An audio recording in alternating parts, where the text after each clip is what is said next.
Nandito tayo ngayon sa alma mater natin nung high school. Mapapansin ninyo, dati kubo ito. Ngayon makikita niyo mga kamotorista. So ayan, buildings na siya. Nag-aaral kami dito nung high school kami. Kami ang pioneer batch. So dati ito ay kubo. So kapag umuulan, nababasa yung blackboard. So nababasa yung sulat ng teacher. Ngayon, makikita natin yung level up ng school. Buildings na siya. So ayan, safe na yung mga student na nag-aaral dito. So nandun na yung comfortable nila sa learning, sa nag-aaral, nagtuturo si teacher. So dito, about sa multimedia na ginagamit ng mga guro, naka-laptop, PowerPoint, at meron na rin ditong mobile data. So dati dito, mayroon dito ang signal. So ngayon, malakas na, nakadata na ako ngayon. So punta natin taas mga kamotorista. Let's go!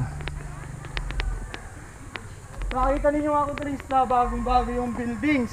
Bagong-bago yung buildings na yan, makikita ninyo. So napakaganda. So I love MMHS. Yan, alma mater natin yan. So akit tayo sa taas. Papasilip ko sa inyo yung iba pang buildings. So itong part na to dati, kubo yan. So kubo yan. Nandito yung room namin na walang pader. Tapos kapag gusto namin hindi pumasok, tatagos lang kami sa kabilang dingding. So hindi na kami makita ng guro. And then sa area na to, ayan, meron din dito, kubo. So ayan, ngayon, buildings na rin. So naalala ko dito mga kamotorista, ito yung AP room namin, Araling Panlipunan. So itong side na yan, ito yung Filipino room dati namin na kubo. Taas tayo. And then sa area na yon, TLE namin, may bukid dyan dati. Yung gubat na yan, may bukid dyan. Diyan kami nagti-TLE, tatanim ng palay. Akit tayo. And then dati ito, lupa yan. Ngayon may semento na. So dati walang hagdan yan, ngayon may hagdan na siya. Nilagyan na ng shoe.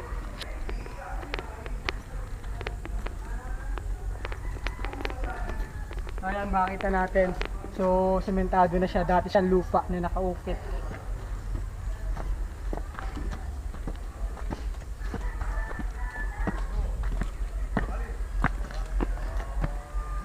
So ayun mga kamotorista, dito kayo makakakita ng school na nasa taas ng bunta tayo sa taas. Dito naalala ko to, ito yung pinakaunang buildings na konkreto namin.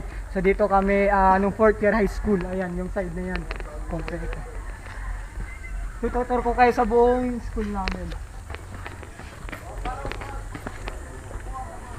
And then dati, may upuan kami dito. Yung pinutol na puno ng nyog. Ngayon, sementado na yung mga upuan din yung lamesa. So, ganyan ka nag-upgrade yung school namin. So, tayo. And, ito, naalala ko to. Tinanim namin to sa teacher namin. Kay Ma'am Jonalyn. Room namin yung area na yan. Tapos kami nagtanim dito.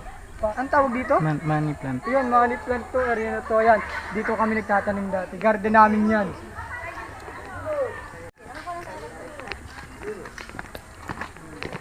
Tapos dito ito, money plant din namin yan, high school kami. So dati ito, pinutol na puno ng kahoy. Ngayon, simentado na yung upuan. Ayan, tama ba? So doon kami tumatakas pag ayaw namin pumasok. Doon kami dumadaan. Ito yung school na walang bakod. Kung ano.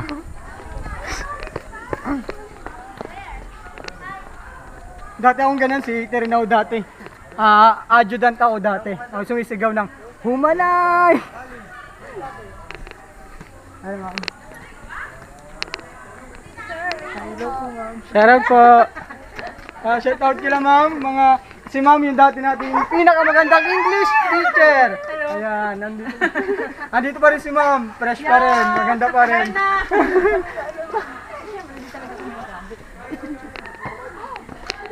Ito yung pangatlong konkretong building na tinayo. Yung part na to. Kung daw nagkakamali. Ang side na to. May hall na rin. And then ito yung taas na yung mga kamotorista. Mga puno yan dati, gubat. Diyan kami nagagarden dati. Diyan kami nagtatanim ng kamuting kahoy at iba pa. Diyan, sa area na to. So ngayon may buildings na. Ayan, buildings na siya. And then ito, inukit dati na lupa, ngayon, sementado na. Ano ba na?